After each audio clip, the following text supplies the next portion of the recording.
예, 어제부터 국민의힘 전당대회에 출마한 후보들 차례로 보는 시간 갖고 있는데요. 오늘 두 번째로 나경원 후보 나왔습니다. 안녕하십니까? 네, 안녕하세요. 자, 오늘 오전에 그 당대표 후보자들의 비전 발표회가 있었어요. 네, 모처럼 맞습니다. 비전을 좀 언론이 주목할 수 있는 시간을 가지셨는데 좀 화면상으로 볼 때는 조금 서로 좀 어색해 보였거든요.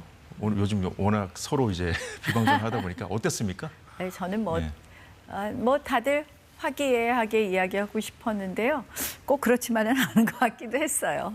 사실은 좀 이제 일부 후보들의 비판이 서로 상호 비방으로 보이는 부분이 있어서 국민들께서 우려하시는 거 잘 알고 있고 예. 조금 이제 우리가 이제 당내 선거가 그래서 굉장히 잘못하면 혼탁해지는데요. 이번 당내 선거의 분위기가 좀 초반에 너무 과열되는 것 같아서 저도 안타깝게 생각합니다. 예, 일단 오늘 비전 발표회 하시면서 좀 몇 가지 좀 제시를 하셨는데 가장 중점적으로 말씀하신 부분이 어떤 거예요? 뭐 일단 저희가 너무 무기력해진 이 당을 좀 깨우고 당의 변화를 가져오자 이런 이야기와 함께 지금 이제 당이 국민들에게는 무엇을 내놓을 것인가에 대해서 저는 이제 굵직굵직한 경제 이슈 하나 안보 이슈 하나 말씀을 드리기도 했고요. 예. 사실은 지금 제일 중요한 게 지금 뭐 우리가 이제 거대 야당하고 맞서다 보니까 거대 야당이 일방적으로 의회에서 모든 것을 일방적으로 처리하고 있지 않습니까? 네. 이러한 부분을 당대표가 되면 어떻게 맞서고 그리고 왜 제가 당대표가 되어야 되는지에 대한 설명이었죠. 결국은 그런 의회의 경험이 있다는 것, 예. 뭐 야당 원내대표로서 또 이 폭주하는 그 당시는 여권의 그런 의회 독재에 대해서 맞섰던 경험이 있었다는 것. 그다음에 이제 두 번째로는 지금 너무 당내 갈등이 극심해지고 있는데 그 당내 갈등을 그래도 통합시킬 수 있는 유일한 후보라는 거죠. 사실 당 정의 또 하나가 돼야 되고 예. 또 당 안에도 분열이 없어야 되는데 지금 새로운 개파가 시작되는 것 같아서는 굉장히 걱정하고 있습니다. 새로운 개파가 시작되고 있다. 구체적으로 좀 설명해 주시죠. 뭐 사실은 이제 한쪽은 윤심 엄청 파니까 이제 뭐 일부 친윤들이 거기를 돕고 있고 원희룡 또 후보를 말씀하시는 거죠? 예, 거기는 네. 그렇고 또 이제 한동훈 후보도 역시 이제 미래의 지금 현재로는 대선 주자 1등으로 나오니까 또 네. 미래 권력에 또 줄 서거나 줄 세우는 그런 또 현상이 보이는 것 같습니다. 그래서 굉장히 이게 문제가 되는 것이 대통령 임기가 얼마 안 남았을 땐 당연한 현상이고요. 또 그것이 당을 건강하게 할 수 있는데 대통령 임기가 너무 많이 남아 있는데 네. 지금부터 당내에서 현재 대통령과 미래의 주자에 대한 이런 갈등이 심해지면 당이 하나로 통합되기도 또 당정이 시너지를 내기도 어렵다고 생각을 합니다. 그래서 그런 부분 매우 걱정하고 있다는 말씀을 드립니다. 지금 뭐 오늘 국회에 계셨다가 오셨나요? 네, 국회 지금 국회에 상황도 있다. 예, 지금 시끄럽던데. 국회 상황도 네. 지금 뭐 아시다시피 네. 민주당의 일방적 의회 시작으로 인해서 뭐 지금 아주 뭐 혼란스러운 상황이고요. 예. 우리 당은 이제 필리버스터를 선언했기 때문에 아마 이따 저녁 때부터는 필리버스터를 거대 들어가지 않을까 야당을 이렇게 상대해야 되는 생각합니다. 그런 상황에서 이 집안 싸움이 적절한 것인가 이제 당내에서 많이 우려하신다고 좀 말씀하셨잖아요. 네. 본인도 이제 그 비방전에 어느 정도는 좀 같이 하셨던 게 있는데 글쎄 제가 뭐 당원들에게 좀 미안한 생각 좀 드시나요? 제가 그렇게 뭐 하여간에 어찌 됐든 저는 뭐 그 안에 비방전에 제가 뭐 나서거나 그러니까 그렇게 눈살 찌푸릴 비방전을 했다고는 생각하지 않지만 예. 이제 걱정하시는 부분이 있으시니 저희가 조금 더 정책 경쟁이 되었으면 하는 생각이고요. 네. 저한테 그걸 거기에 들어갔다고 말씀하시고 사과하라 그러시는 것 같아서 조금 그러네요. 아니 왜냐하면 어제 뭐 학폭 지금 상황을 또 학폭에 좀 비유하기도 했고 그건 제가 한동훈 후보가 먼저 제가 비유한 네. 게 아니라 한동훈 후보가 먼저 비유를 한동훈 했었죠. 후보가 저한테 제가 학폭 가해자를 그래서 예. 아니 제가 학폭 가해자는커녕 저는 작년에 학폭 피해자였잖아요. 예. 한마디로. 그래서 지금은 사실은 또 다른 학폭 가해자들이 지금 양쪽에서 나오게 생겼어요. 그래서 제가 학폭 추방 운동자다. 저는 왜냐하면 개파 줄 서는 거 하지 말자 그러잖아요. 그래서 학폭 추방 운동 중이라고 지금 답변을 학교 했죠. 폭력 가해자는 어떤 사람들입니까? 추방 운동은 누구를 대상으로 하시는 그러니까 거예요? 양쪽이 다 지금 개파를 팔고 개파를 없는다면 뭐 구학폭 신학폭 이렇게 되겠네요. 가해자가 될 수 있겠네요. 그래서 예. 사실은 이 전당대회 때 의원들, 뭐 위원장들 이제 한쪽에 서지 말라 그러거든요. 그래서 그런 부분을 모두 지켜주는 것이 이 전당대회 끝나고 나서 당이 분열하지 않는 데 도움이 되는 것 같습니다. 예. 자, 여론조사 결과를 하나 보면서 좀 이어가도록 하겠습니다. 가장 최근의 여론조사 결과인데요. 예. 네, 나경원 후보 지지율이 지금 1등으로 나와서 좀 놀란 분들 계실 텐데 무당층을 대상으로 했을 때 이렇다는 거예요. 이 결과 어떻게 보고 계세요? 그러니까 이제 네. 중도 확장성이 있다는 걸 보여주는 것이죠. 지금 저희 당이 가장 원하는 것 중에 하나가 중도 확장성입니다. 저는 네. 이제 중도 확장성이라는 것이 다른 것이 아니라 뭐 이렇게 나는 뭐 진보도 아니고 보수도 아니야. 이게 중도 확장성이 아닙니다. 예. 우리의 가치를 가지고 더 다른 사람의 생각도 존중할 수 있는 것부터가 중도 확장성이라고 생각을 하는데요. 그런 부분을 예. 보여주는 거 아닐까 이렇게 생각합니다. 저도 그렇게 한동훈 뛰어져서 보니까 말씀하시죠. 1등한 것도 있군요. 요새 이렇게 1등한 것도 있네요. 요새 여론조사 안 나와서 요새 전체를 한번 보죠. 속상해 할 것 있습니다. 전체. 예. 네. 전체 그 전체 여론조사, 전체 국민을 대상으로 한 여론조사에서는 이제 한동훈 후보가 앞서고 있고요. 국민의힘 지지자를 대상으로 한 것이 조금 그래도 유의미하겠죠. 좀 볼까요? 예. 여전히 55%. 여기선 과반은 없는데 지금 그 당심, 그 당원들 지금 많이 지역 돌면서 만나고 계시잖아요. 실제 점점 더 달라진다는 걸 느끼고 계십니까? 여론조사 결과하고. 이 당원들은 아무래도 조금 더 정치 고관여층이시고 한 번 더 생각하시기 때문에 당원들께서는 좀 당의 미래에 대해서 당의 입장에서 생각하시기가 조금 다른 부분이 있다고 생각을 합니다. 그래서 예. 국힘 지지층 여론조사하고도 조금 실제 다르고요. 그것은 과거 저희 전당대회 때도 그러한 부분이 입증되기도 했습니다. 제가 이제 뭐 이준석 대표하고 전당대회를 할 때 예. 국힘 지지층 여론조사에서조차도 제가 한 24%를 졌었는데 예. 결국 당원 투표에서는 4% 가까이 이겼습니다. 그랬군요. 그래서 예. 뭐 꼭 저 여론조사대로 가지는 않을 것이다라고 생각을 하고요. 역시 우리 당원들께서는 이 3년이나 남은 임기에 결국 당정 관계가 그래도 화합해서 가야 되는 것 아니냐 이런 생각들을 제일 많이 하시고 그런 부분에 대한 우려를 많이 말씀하셨고 예. 또 하나는 역시 당이 좀 너무 무기력하지 않느냐 좀 강한 정당이 되어달라 이런 말씀들 많이 하셨습니다. 예. 그래서 제가 사실은 예전에 야당 원내대표로서 사실 패스트트랙 투쟁을 이끌고 조국 전 장관 사태 때 결국 사퇴를 예. 이끌어내고 했던 부분을 좀 기억해 주시고요. 그런 어떻게 보면 원내 투쟁을 했던 그런 경험이 지금 원내에서 일종의 전장이 벌어지고 있으니까 어떤 좋은 경험 또 믿을 수 있는 경험 신뢰할 수 있는 그런 어떤 우리가 앞으로 예. 이 민주당의 의회 독주를 막을 수 있는데 좀 좋은 그 당대표의 그런 자질 아닌가 이렇게 보시는 거 아닌가 이렇게 생각합니다. 지적하신 대로 이제 당이 무기력하다 보니까 그 거대 야당도 더 이렇게 독주를 할 수 있는 것이 아닌가 이렇게 좀 분석하는 분들도 많이 계시거든요. 그런데 한동훈 후보 쪽에서는 그런 상황에서 정말 이재명이나 민주당을 상대할 수 있는 것이 한동훈밖에 없다 이렇게 주장을 하거든요. 본인은 어떤 점에서 한동훈 후보보다 더 잘할 수 있다고 생각하십니까?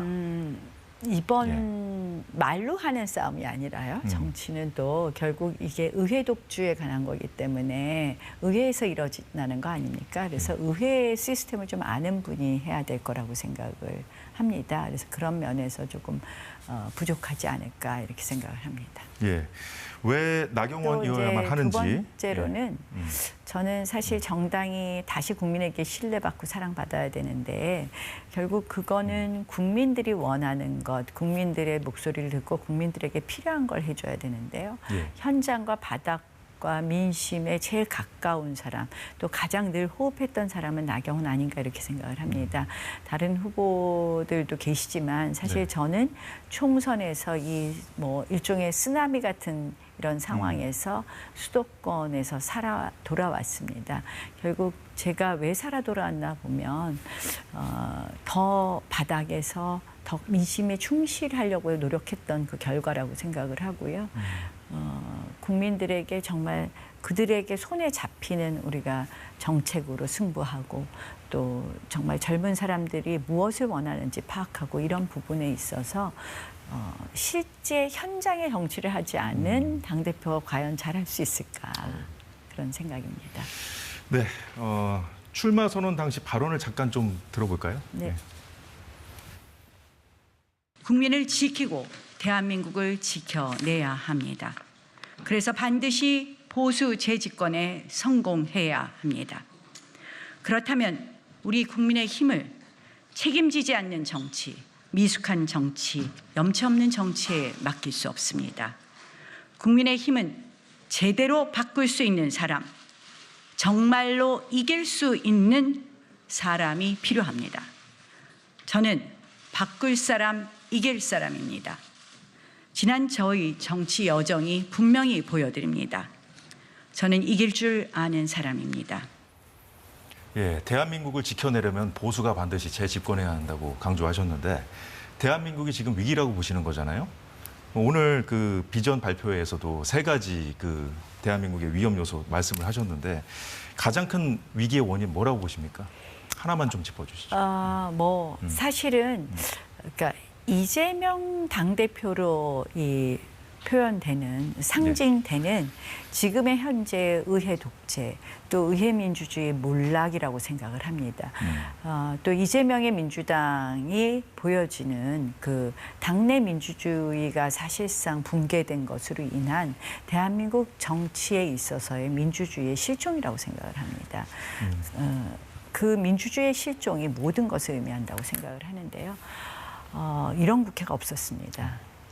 사실 이렇게 일방적으로 국회를 운영한 적이 우리가 180석 이상 가지고 있었을 때도 우리는 이렇게 하지는 않았습니다. 늘 끝까지 소수의 의견, 소수 정당, 100석이 안 되는 그 당시 야당의 목소리도 존중했었습니다. 아시다시피 이 국회는 합의가 원칙입니다. 여야가 합의를 해서 또는 협의를 해서 모든 것을 결정하는데 이렇게 소수당이라는 이유로 108석을 무시한다면 이 국회의 본래의 기능, 소수의 의견도 무시하지 않으면서 우리 온 국민들의 의견을 모아간다는 그 국회의 본래의 기능에 어긋나는 것이고요. 예. 그래서 지금 이제 저는 대한민국이 위기인 게 의회 민주주의 이재명으로 대표되는 민주당의 의회 민주주의 파괴라고 생각을 하고요. 또 하나는 이재명이라는 제가 뭐 여기서 말하는 거는 뭐 고유 명사가 아니라 결국 보통 명사로서 일종의 헌법이 질서가 붕괴되고 아까 말씀드린 또 하나는 이제 법치주의가 제대로 실현되지 않는 것 같은 것 이런 것을 좀 바로 잡아야지 대한민국이 바로 잡게 되는 대한민국을 바로잡게 되는 그런. 근데 이제 그 시간점이라고 대한민국을 생각합니다. 바로 잡아야 하는데 그걸 할 이제 보수도 좀 위기라고 보시는 거잖아요. 근데 이제 박근혜 전 대통령 탄핵 당시보다 지금이 더 위기라고 보십니까? 저는 뭐 그때나 지금이나 할 정도로 위기라고 생각을 합니다. 박근혜 대통령 탄핵 때도 저희가 정말 큰 위기였죠. 그 위기에 빠진 대한민국 저희 당을 다시 이제 살려내는데 시간이 많이 걸렸는데요. 지금 저희 보수당이 국민들에게 사랑받지 않는 부분 저희가 그만큼의 위기 의식을 가지고 있어야지만 다시 국민들에게 신뢰받을 수 있다고 생각합니다. 근데 지금 이번에 이제 전당대회 상황에서 이 한동훈 후보가 끄집어냈어요. 박근혜 전 대통령 탄핵 책임론도 지금 소환된 상황이거든요. 그래서 당시에 이제 한동훈 그 후보가 얘기한 그 워딩을 보자면 원희룡 후보를 비롯한 많은 분이 박근혜 전 대통령 탄핵안을 국회에 통과시켰다 이렇게 지적을 했거든요. 이제 원희룡 후보가 워낙 가장 좀 거칠게 좀 비판해서 그런지 모르겠습니다만 원희룡 후보는 거명을 했어요. 근데 이 많은 분이라는 표현 안에 나경원 후보도 포함될 수 있거든요. 이제 그때 당시 이제 국회의원으로서 이제 찬성표를 던지셨는데 탄핵에. 근데 이제 추후에 본인이 한 결정에 대해서 스스로 아쉬운 판단이었다고 말씀하신 적이 있습니다.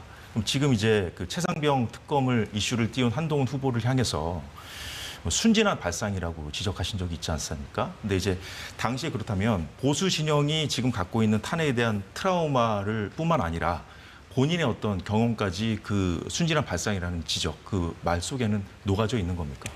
뭐 거기에는 당연히 녹아져 있는데요. 제가 드리고 싶은 말씀이 예. 이렇게 생각해요. 두 가지 부분에 대해서 별도로 말씀을 드리겠습니다. 일단 대통령 탄핵 부분에 대해서는 저희가 지금 이야기에 누가 책임이 있느니 뭐 한동훈 후보가 탄핵에 찬성한 사람들이 있다 그러니까 또 원희룡 후보는 탄핵 때 뭐 대통령께 뭐 박근혜 대통령께 35년을 구형한 사람 아니냐 뭐 이런 이야기로 지금 공방이 이루어지는데 그 탄핵의 그런 시절에 각자의 위치에서 어쩔 수 없는 선택들이었다고 생각을 합니다. 다만 제가 생각하는 거는 지금 우리가 논의해야 될 것은 그때 누가 책임이 있네 없네 당신은 잘못했네 안 했네를 따질 것이 아니라 우리가 적어도 전당대회라면 거기서 어떤 레슨을 받았느냐 어떤 교훈을 받았느냐라고 생각을 합니다. 제가 이제 그 당시에 저는 그것이 일단의 우리의 위기를 넘어서는 거라고 생각을 했었고 헌법재판소에 가서 충분히 좋은 결과를 얻을 수 있었다고 생각을 했었는데 예전에 제가 이제 그 당시 이제 그때 미국을 방문했었었는데 네. 미국 정치인들이 탄핵에 대해서 굉장히 깜짝 놀라는 그런 반응이었습니다. 미국은 헌정사상 한 번도 대통령 탄핵을 하지 않았습니다. 그것이 의미하는 바가 있습니다. 탄핵이라는 것은 저는 역사상, 헌정사상 다시는 있어서는 안 된다고 생각을 합니다. 민주당이 저렇게 탄핵을 함부로 입에 담고 있을 때 우리가 탄핵에 대한 저런 공방을 하는 것이 과연 우리 당에 무슨 도움이 되겠으며 대한민국 헌정사에 무슨 도움이 되겠는지를 두 사람에게 묻고 싶습니다. 두 번째, 최상병 부분은 이렇습니다. 실질적으로 진상규명에 대해서는 저도 누구보다도 빠르게 실체 진실 규명이 이루어지기를 바랍니다. 그러나 민주당의 특검이 정쟁용 특검이라는 것은 그들이 최초의 특검 법안을 발의했을 때 그 특검 법안 내용에 수사 대상에 이 최상병 사건의 사건 실체 진실 규명은 없었고 오로지 대통령실 개입 여부만 있었던 것 기억하실 겁니다. 법사위에서의 정청래 위원장의 그 청문회 과정을 보면서도 이제 국민들께서 깨달으셨다고 생각을 합니다. 이런 정쟁용 특검에 한 번 특검을 받아들이고 나면 결국은 이것은 끊임없는 특검 정국으로 갈 것이고 저는 그것이 예상되었기 때문에 순진한 발상이라고 말한 것입니다. 시기도 틀렸고 실질적으로 끊임없는 특검 정국으로 갈 것이다. 제 말씀대로 된 것이 바로 지금 야권에서 들고 나온 것이 7월에 한동훈 특검 법안을 통과시키겠다는 것입니다. 그래서 드리는 말씀이고요.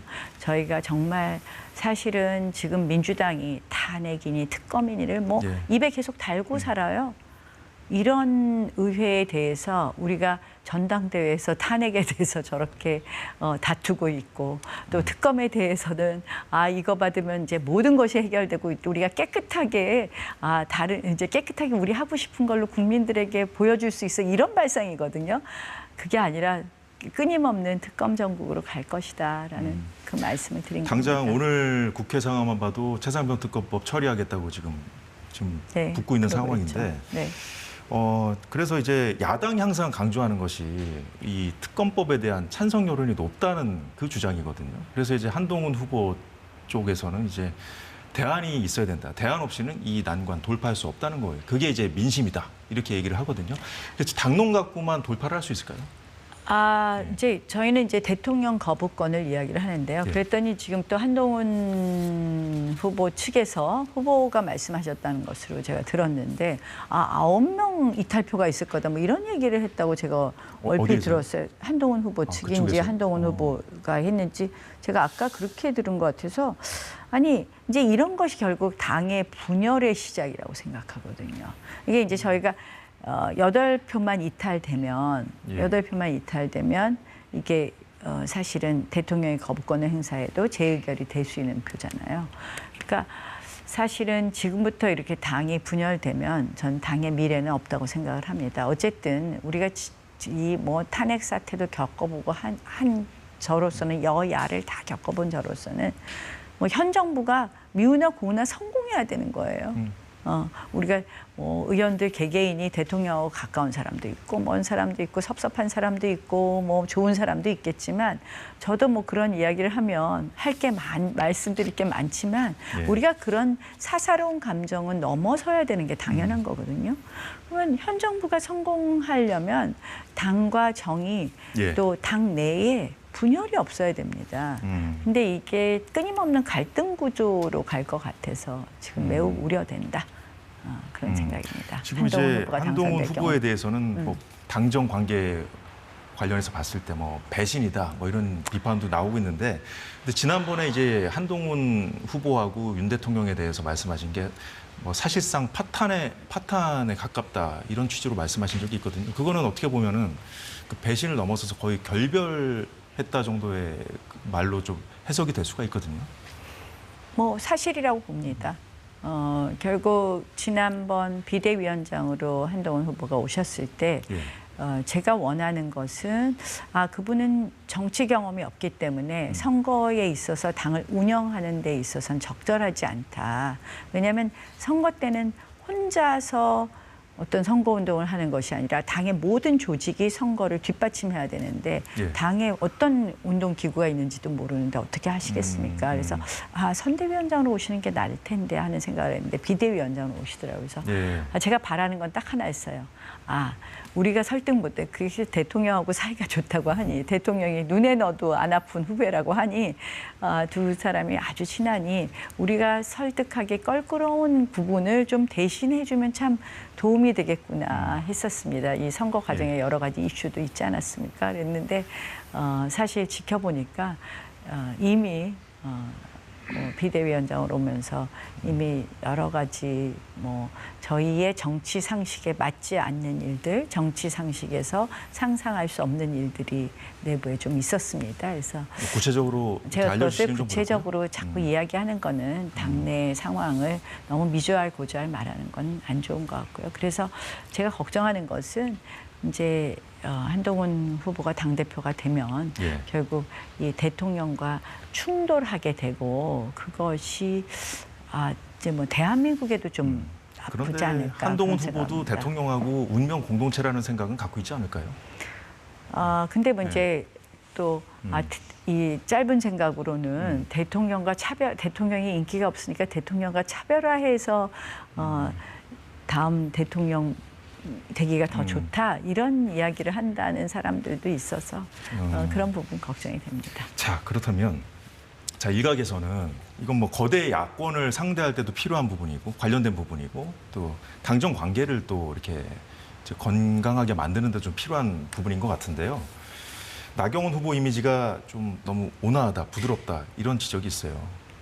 동의하시는지 좀 궁금하고. 어쩔 때는 너무 세다 그러더니 그 세다는 건 왜 그런 거죠? 제가 이제 야당 원내대표 할 때 저는 사실은 제가 굉장히 위기일 때 뒤로 숨지 않고 예. 제가 해야 될 일을 방기한 적이 없습니다. 그 엄혹한 문재인 정권 시절에 그 문재인 대통령의 대북 정책 잘못되었다고 김정은 수석 대변인 역할 하시지 말라고 말했던 원내 교섭단체 대표연설 기억하실 겁니다. 그때 그 당시 여당의 이해찬 당대표부터 시작해서 모두들 국가원수 모독이라고 난리를 쳐도 제가 꿋꿋하게 끝까지 연설을 하고 나왔고 그때도 저희가 정말 패스트트랙 투쟁 그리고 국민들과 함께해서 그 당시 이제 조국 전 장관의 위선이라든지 부도덕 같은 것이 드러나서 우리가 결국은 사퇴까지 시키지 않았습니까? 제가 한 번도 불의를 보거나 또는 부정의를 보거나 할 때 물러선 적이 없었고 또 특히 우리 당이 위기일 땐 뒤로 숨지 않았습니다. 그래서 그 겉에 어쩔 때는 저보고 또 너무 세다고 나다르크라고 막 그러더니 그때 빠루 들지도 않았는데 빠루라고 빠루를 제가 부드럽다 지적은 공감하시지 않는 거군요. 그러니까 그런데 저는 이런 점은 있다고 생각해요. 이제는 이게 저도 4년을 또 쉬어보고 하니까요. 네. 품이 넓어졌다는 생각은 해요. 저 스스로도. 이게 제가 너무 자화자찬인지 모르겠는데 저 스스로도 정치를 좀 너무 뾰족하게 하기보다는 좀 다 품고 하고 싶은 생각이에요. 그러니까 지금도 원희룡 후보랑 한동훈 후보랑 저렇게 원하는 관계를 가진 것처럼 싸우는 걸 보면 좀 너무 으르렁대면 그래도 이렇게 더 안 되죠, 일이. 그래도 저기 정도까지 얘기하지 뭘 저기까지 얘기하냐. 저도 기사 세게 나오려면 더 세게 말할 수도 있겠죠. 근데 그러고 싶지 않은 거죠. 그러니까 야당과의 관계도 정말 내가 저지해야 될 부분, 우리가 꼭 지켜야 될 가치를 위해서는 야당과도 강력하게 저지하겠지만 우리가 지금 여당인데 또 야당하고도 또 품고 갈 건 품고 가야 되겠죠. 야당을 품을 수 면에서는 있겠습니까? 아니, 그러니까 네. 저는 예. 그런 노력을 해야 된다고 생각합니다. 지금 야당의 뭐 지금 합리적인 대화가 가능하겠어요? 합리적 대화가 지금 가능하지 않는 상황이지만 야당도 분명히 그 안에서 반작용이 있을 것 같습니다. 어제 제가 부산 가는 길에 야당의 전직 모 의원을 만났는데 그 양반 벌써 그 얘기 하시더라고요. 그래서 충분히 저희가 지금 서로를 적대시하면 대한민국 하나도 한 걸음도 앞으로 나가지 못합니다. 예. 그래서 좀 더 통합하는 폭넓은 당대표가 또 지금 필요하지 않을까. 또 아닌 거에는 강력하게 또 아니라고 말할 수 있고 또 저지할 수 있는. 그래서 때로는 강하게, 때로는 폭넓게 하는 당대표가 돼서 저한테 그럼 그 두 가지 이미지가 다 있으니까 좋네요. 끝으로 한 가지만 여쭤보겠습니다. 이 자체 핵무장 주장을 제일 먼저 던지셨잖아요. 네. 그걸 갖고 이제 일각에서는 보수의 어떤 강한 지도자 이미지를 좀 보여주려고 하는 것 같다. 이렇게 좀 분석들을 많이 하더라고요. 예. 제 소신입니다. 저는 이번 전당대회가 정책 선거로 좀 가야 된다고 생각을 하는데 아무도 이야기하지 않기 시작해서 제가 이제 안보 이슈 하나 얘기하고 예. 오늘은 이제 경제 이슈를 이야기했는데요. 실질적으로 저는 이제 핵에 대해서 저도 그동안은 신중론적인 입장이었는데 지금 현재 푸틴과 러시아의 푸틴과 김정은의 대화를 보고 북러 조약을 보면 우리가 더 이상 이제는 머뭇거릴 때가 아니고요. 예. 북한의 핵 능력, 미사일 능력을 보면 이제는 사실상 핵 보유국으로 인정될 정도의 수준에 이르렀고 또 트럼프 재집권 시기가 되면 트럼프 대통령 후보는 늘 국방 예산은 4분의 1 감축을 얘기했습니다. 결국은 미국 내에서 미국이 오히려 우리에게 핵무장을 요구할 수도 있다라고 생각을 합니다. 미국에서 어떻게 나올지는 좀 지켜봐야겠습니다만 어쨌든 미국은- 현재 정부 기조하고는 좀 다른 거잖아요. 정부로서는 핵무장을 이야기할 수 없죠. 그거는 정치권에서 먼저 꺼내야 됩니다. 저는 핵무장 이제는 우리가 이야기하고 노력해야 된다. 다만 여기는 무조건 미국의 동의, 미국의 설득을 전제하는 핵무장 3원칙 제가 말했는데요. 그를 통한 핵무장이어야 된다 생각합니다. 예. 앞으로 한 3주 정도 남았나요? 전당대회가? 23일인데 19일부터 보트를 하니까요. 예. 이제 18일 정도? 2주 좀 넘게 남았군요. 네, 예. 당권 레이스의 그 흐름을 주도하거나 바꾸는 것도 이제 당원들이 당대표의 역량으로 좀 판단하지 않을까 싶은데요. 앞으로 그 나 후보 행보도 저희도 잘 지켜보겠습니다. 열심히 하겠습니다. 오늘 말씀 고맙습니다. 예.